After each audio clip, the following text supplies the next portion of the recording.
সাত সকালে পথ দুর্ঘটনায় মৃত্যু হলো তিনজনের। ঘটনাটি দক্ষিণ চব্বিশ পরগনার পাথর প্রতিমা থানার রামগঙ্গা গ্রাম পঞ্চায়েতের অর্জুন মোড় এলাকায়। স্থানীয় সূত্রে জানা যায়, শনিবার সাত সকালে অর্জুন মোড় এলাকায় রাস্তার ধারে একটি বাইক ভগ্ন অবস্থায় এবং জল ভর্তি ড্রেনে চারজনকে পড়ে থাকতে দেখেন। স্থানীয়রা তাদেরকে উদ্ধার করার সময় দেখেন চারজনের মধ্যে তিনজন মৃত এবং একজন বেঁচে আছে।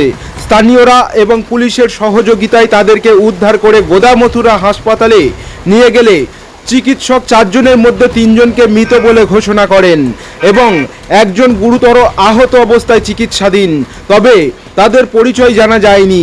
ঘটনাস্থলে পাথর প্রতিমা থানার পুলিশ এসে পুরো ঘটনার তদন্ত শুরু করেছে। এই আমরা সকাল থেকে যখন এখানে মর্নিং ওয়াক করতে এসেছিল কিছু লোক, এসে তখন দেখে যে বাইকে একটি অ্যাক্সিডেন্ট করেছে। পরপর চারজন উপরে পড়ে যায়, তিনজনই এখানে একবারে মারা গেছে, ডেড হয়ে গেছে।